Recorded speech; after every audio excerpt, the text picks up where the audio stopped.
Hey guys, how's it going? Just thought I'd give everyone a build update on the S14, or those who haven't seen the car before, give a quick rundown of the whole car, where we're at, and my ideas on going forward, what we can change. So yeah, I'll take it from the front back and hopefully give you guys some ideas on how much of a pain in the ass it is to LS swap an S14 for right hand drive and make it street legal at the same time. So there's no body kit on the car at the moment apart from the rear, just easier to move around.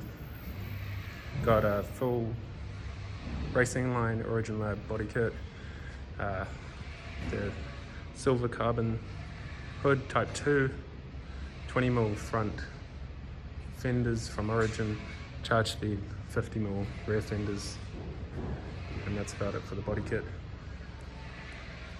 The wheels I'm running, or will be running, are these relit Volk AV2s, 18 10.5 on the back, minus 20, 18 9.5 on the front, minus 15 I believe, yes. So for the engine, it's an LS3 out of a 2011 Holden Commodore. It's got a cam, a drive pulley, and valve springs, I believe, are the only mods. We're removing, or have removed AC, power steering, switching to electric water pump, and then I'll just grab a aftermarket alternator bracket, which basically turns this bracket and allows me to tension the alternator and just run a single drive belt around the crank pulley and the alternator. For the swap kit, running Siki mounts and a Siki sump to get steering column or steering shaft clearance on the driver's side. I've moved the starter motor over to the left side with a Castlemaine rod shop starter motor.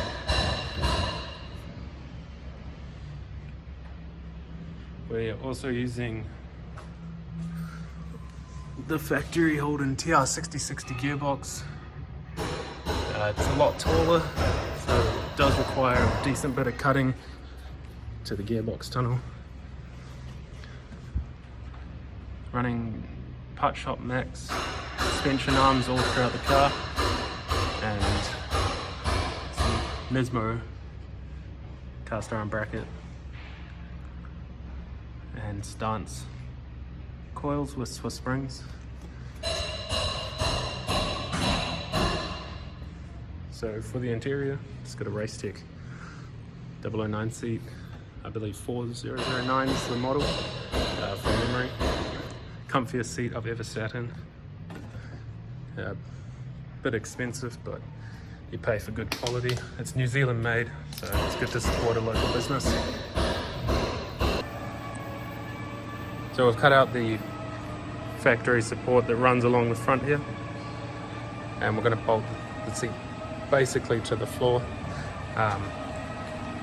Dan's done this in this S14 drift car here. The guy owns this car's big guy too, so both me and him have similar problems with trying to fit in a Silvia. But what Dan's basically done is just ran a 10mm piece of plate steel and tapped some holes in so the L brackets can bolt straight down to that. The only difference is we'll be bolting this to the floor rather than welding for my car. As to keep it street legal, you're not allowed to weld your seat bracket down to the floor. But yeah, this car's wicked too. This thing's a twin turbo LS2, easy 1000 horsepower, looks fucking rad.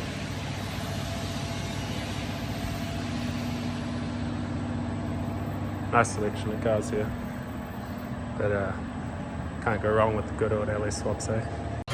For the pedals, we're running Tilton pedals. Dan from Walsh Motorsport has just fabricated up an awesome mount for this, so the pedals can just bolt straight in.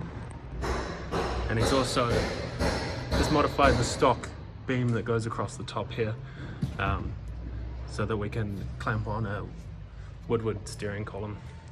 It used to be in the car, but as you can see over here, Dan's just borrowed it to mock up in here. And this is his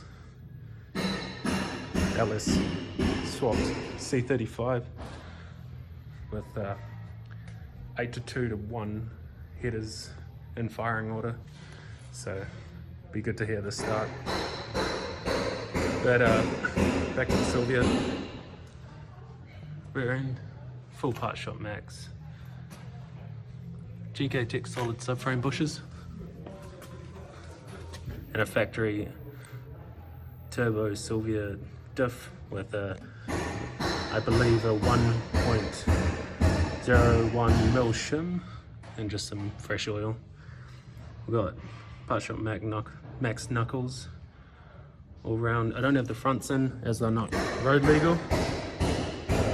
Once the car's on the road, I'll probably pop them back in. But yeah, that's a brief rundown. Still a lot to do to the car. I've got a radium surge tank to mount in the boot. Got MR2 power steering, electro power steering pump for the boot. And it's quite a bit of work to do, but bulk of the work's done, and yeah, it's just putting stuff on now. And I've also forgot to mention the tubs here, done by Dan at Walsh Motorsport as well. A bit rough as the car's been sitting for a bit, but once they're all sanded up and ready for paint, it'll look awesome. Full shaved engine bay. And also wiper motor deleted as well, as I'm planning to just cut out this here and bolt in a boat wiper motor, a single wiper arm, and have the engine bay completely clear. Dan's fabricated up a tucked radiator for under here, so you won't see the radiator either. So nice tucked engine bay. Should be nice and clean when it's all done. And if you guys like this video, then maybe I can make another one later on when some more work's done. Thanks for watching, guys. Leave a like if you enjoyed the video. Let me know what you think of the build. Let me know if you liked it. If you have any questions regarding right-hand drive LS Silvia swaps, feel free to ask. Hopefully I can help some of you guys out. But yeah, thanks again for watching. Cheers.